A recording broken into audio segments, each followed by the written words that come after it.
Hello everyone. तो आज मैं एक्सप्लेन करने वाली मूवी डेड साइलेंस को, जो कि 2007 में रिलीज हुई थी। तो फिर इस मूवी के स्टार्टिंग में हम एक कपल को देखते हैं जिसका नाम है जैमी और लिसा, जो कि बहुत ही खुशहाल जिंदगी जी रहे थे।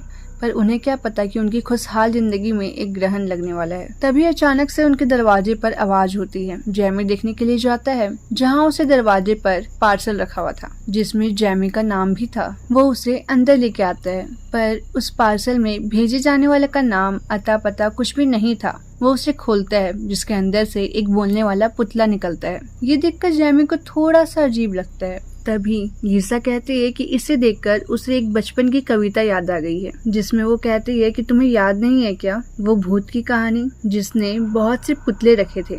तभी लिसा कहती है मैरी सॉ की नजर से बचकर रहना। उसके बाद जैरी सामान लेने के लिए बाहर जाता है और यहाँ लिसा घर पर अकेली होती है। तभी लिसा को कुछ एहसास होने लगता है। वो उस पुतले को देखती है और उसके पास जाती है। तभी उसके ऊपर एक चादर आ जाता है और वो दूर जाकर गिर जाती है और एक शक्ति उसे उस कमरे के अंदर खींच लेती है। तभी जैमी वापस घर आता है। वो खून को देखकर डर जाता है। वो लिसा को आवाज देता है। तभी एक कमरे से उसे लिसा की आवाज आती है जो उसे बुला रही थी।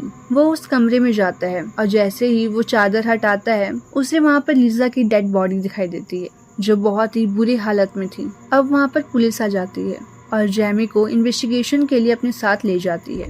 यहाँ पर पुलिस वाले भी शॉक्ड थे, क्योंकि इससे पहले उन्होंने ऐसी मौत कभी भी नहीं देखी थी, क्योंकि उसका मुंह पूरा खुला हुआ था और उसकी जीभ भी कटी हुई थी, मानो जैसे उसकी जीभ को किसी ने काट दिया हो। और वहाँ इकलौता जैमी ही उस घर में था, इसलिए जो इन्वेस्टिगेशन कर रहे थे इंस्पेक्टर लिप्टन, उन्हें जैमी पर ही शक था। इन्वेस्टिगेशन करने के बाद जैमी घर आता है और उस पार्सल को अच्छे से चेक करता है जिस बॉक्स में वो पुतला आया था, जहाँ उसे पता चलता है कि ये कहीं न कहीं उसके घर से जुड़ा हुआ है। उस बॉक्स में मैरी सॉ का नाम भी लिखा हुआ था, साथ ही साथ उस पुतले का नाम भी था, बिली। वो उस पुतले को लेकर फौरन अपने घर को जाता है, जहाँ पर वो अपने फादर और उसकी दूसरी पत्नी से मिलता है। यहाँ में पता चलता है कि जैमी और उसके फादर की बिल्कुल भी नहीं बनती है।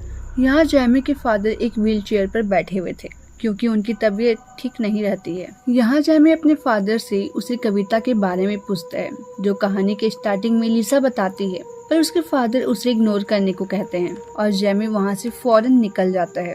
उसके बाद जैमी हेनरी से मिलता है, जहाँ वो उसकी वाइफ को भी देखता है, जिनकी शायद दिमागी हालत ठीक नहीं थी। हेनरी यहाँ लिसा के फ्यूनरल की तैयारी कर रहा था। जैमी उसी रात एक होटल में रुकता है। रात में जैमी के सो जाने के बाद हम उस पुतले को देखते हैं जो जैमी को ही देख रहा था। तभी अचानक से जैमी को एक आवाज सुनाई देती है। वो आंखें खोलता है। वो जैसे ही आंखें खोलता है वो पुतले को अपने पास पाता है। वो डर के उठता है, पर वो वहाँ से गायब हो जाता है। तभी उसे उस पुतले की जगह पर मैरी सॉ दिखाई देती है। वो फौरन लाइट्स ऑन करता है और अब सब नॉर्मल हो जाता है। वहाँ पर कोई भी नहीं होता है, पर जैमी ये देखकर काफी डर जाता है। और यहाँ हेनरी के पास लिसा की डेड बॉडी भी आ गई थी, जिसे देखकर वो डर भी गया था और शॉक्ड भी था, मानो ऐसी डेड बॉडी उसने पहले भी देखी हो। तभी वो अपनी बीवी मैरियन के पास जाता है, जो हेनरी को कहती है कि वो यही है, वो वापस आ गई है, तुम चुप रहना, खामोश रहना। अगली सुबह लिसा का अंतिम संस्कार होता है। तभी उसके बाद जैमी को जंगल में कोई दिखाई देता है। वो उसके पीछे जाता है। तभी वहाँ हैरिन की बीवी मैरियन आती है। वो उससे कहती है, क्या तुमने उसे देखा जब वो तुम्हारी बीवी को मार रही थी? तभी वहाँ पर हेनरी आ जाता है और मैरियन को लेकर वहाँ से जाने लगता है। तभी मैरियन जैमी को उस पुतले को दफना देने को कहती है। तभी जैमी की नजर एक कब्र पर पड़ती है, जो किसी और की नहीं बल्कि मैरी सॉ की थी।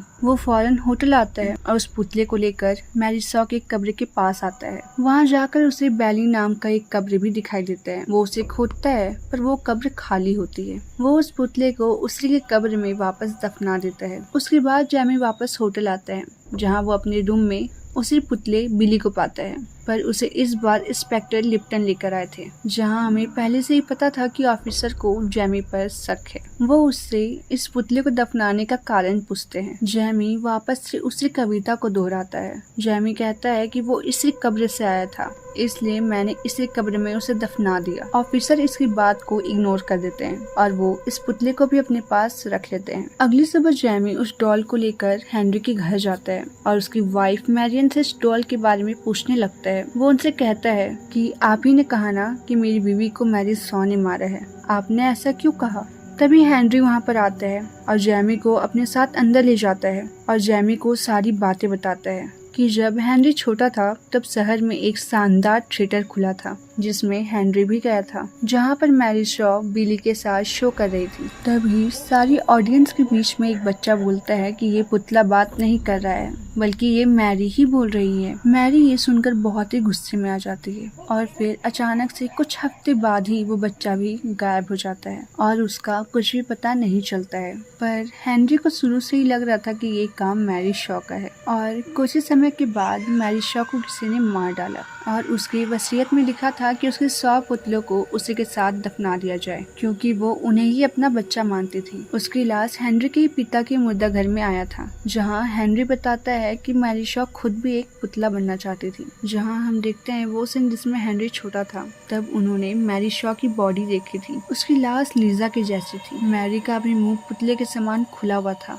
और उसकी जीभ भी कटी हुई थी, जिसे देखकर हेनरी बहुत ही डर गया था। वो बताता है कि उसके बाद ही मैरी का मौत का तांडव शुरू हो गया था। बहुत सी परिवारों की मौत हुई थी और उन सभी लाशों में उनकी जीभ कटी हुई थी और उनका मुंह खुला हुआ था। वो कहते हैं कि इस शहर में मैरी शॉ का नाम कोई भी नहीं लेता है, सब उसके नाम से ही डरते हैं। जैमी वहाँ से पुराने थिएटर में जाता है जहाँ मैरी शॉ रहा करती थी। हेनरी उसे वहाँ जाने से रोकता है पर जैमी उनकी बात नहीं सुनता है। जैमी उस थिएटर के अंदर जाता है पर अब वो पूरी तरह से खंडर बन चुकी थी। वो वहीं के एक रूम के अंदर जाता है जहाँ एक पेटी में उसे एक बुक मिलती है जो शायद मैरी शॉ की थी। उसमें पुतले बनाने के तरीके लिखे हुए थे। उसमें वो मिसिंग लड़का का नाम भी लिखा हुआ था और उसकी फोटो भी थी। तभी वहाँ के मिरर में अचानक से कोई दिखाई देता है। जैमी बहुत ही बुरी तरीके से डर जाता है और वहाँ से फौरन निकल जाता है। और यहाँ दूसरी तरफ हेनरी को उसकी वाइफ मैरियन की आवाज सुनाई देती है जहाँ वो किसी से बात कर रही थी। तभी हेनरी को मैरी शॉ की भी आवाज आती है। वो फौरन वहाँ जाता है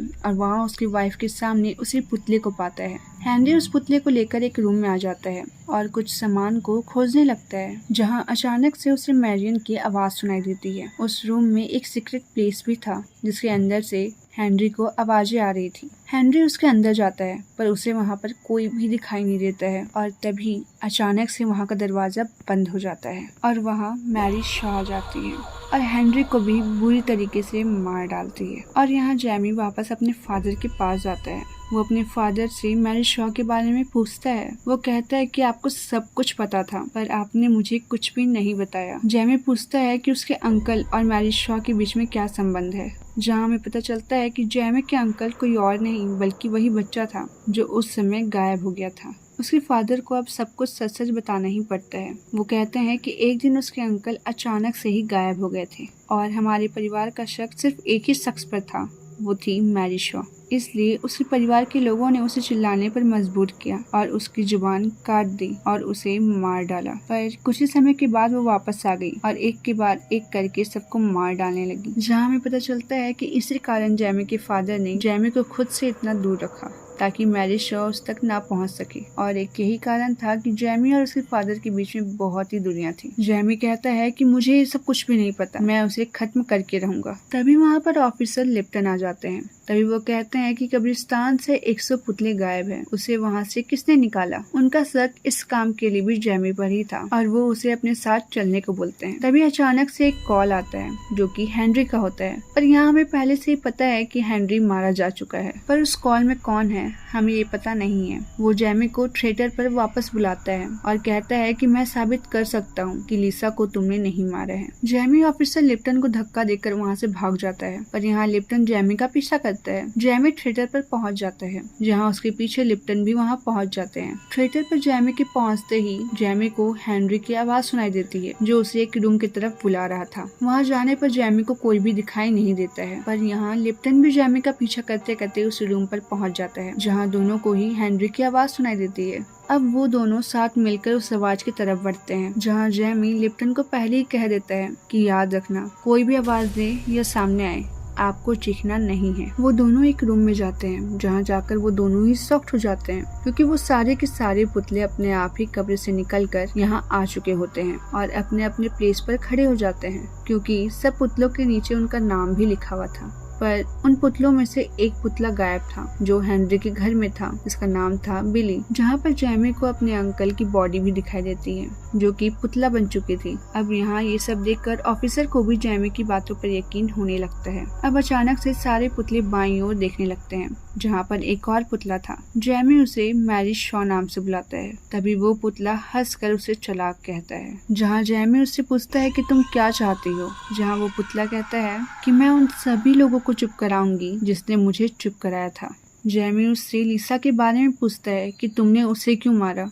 तभी वो पुतला जैमी को अपने पास बुलाता है। लिप्टन उसे जाने से मना करता है पर जैमी वहाँ चाहता है, जहाँ वो पुतला कहता है, यानी मैरी शॉ कहती है कि तुम लास्ट एशन नहीं हो। इसका मतलब है कि लिसा प्रेग्नेंट थी और उसे लड़का होने वाला था और ये बात मैरी शॉ को पता चल गई थी, जिसके कारण मैरी शॉ ने सबसे पहले लिसा को मारा। वो पुतला अचानक से बुरी तरीके से हंसने लगता है। जहाँ पुतले के पीछे हम मैरी शॉ को देखते हैं। ये देखकर वो दोनों ही डर जाते हैं। ऑफिसर लिप्टन उस पुतले को शूट कर देता है। तभी अचानक से मैरी शॉ की आत्मा सारे पुतले में आने लगती है। ऑफिसर एक एक करके सभी पुतले को शूट करने लगता है। तभी जैमी को ये बात पता चल जाता है कि मैरी शॉ इन्हीं पुतलों के जरिए जिंदा है। तभी जैमी उन सारे पुतलों पर आग लगा देते हैं और वहाँ से दोनों भागने लगते हैं। तभी ऑफिसर नीचे गिर जाते हैं और उनकी सबसे बड़ी गलती थी कि वो चिल्ला देते हैं। उनके चिल्लाते ही मैरी शॉ उन्हें मार डालती है। यहाँ जैमी भी गिर जाता है पर वो चिल्लाता नहीं है और वहाँ से बचकर निकल जाता है। बाहर आते ही उसे बिली की याद आती है और वो फौरन हेनरी के घर जाता है क्योंकि बिली उसे घर पर रखी हुई थी, जहाँ वो हेनरी को मरा हुआ पाता है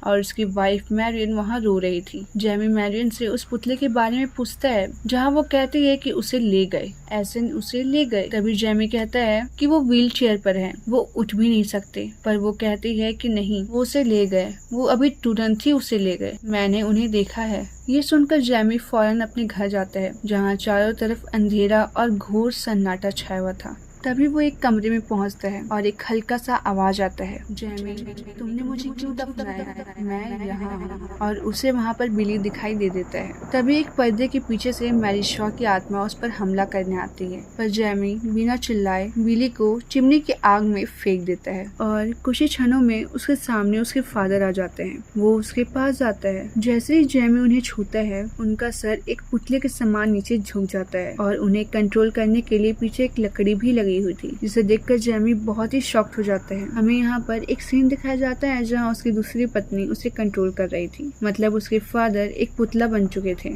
और उन्हें कंट्रोल उसकी वाइफ कर रही थी, मतलब वो वाइफ कोई और नहीं बल्कि मैरी शॉ थी। अब जेरी को सब कुछ समझ आ जाता है। जेरी जैसे ही पीछे मुड़ता है तभी उसके सामने उसकी स्टेप मदर आ जाती है, जो जैमी को कहती है, बोलो अब कौन है पुतला? और एकदम से उसका चेहरा मैरी शॉ में बदल जाता है और जैमी जोर से चिल्ला देता है। और बस होना क्या था, जैमी का भी वही हाल होता है जो बाकियों का हुआ था और ये मूवी यहीं पर खत्म हो जाती है। आई होप आपकी वीडियो पसंद आई हो। अगर आपकी वीडियो पसंद आई हो तो इस वीडियो को लाइक करें, चैनल को सब्सक्राइब करें और हमें सपोर्ट करें। Thanks for watching.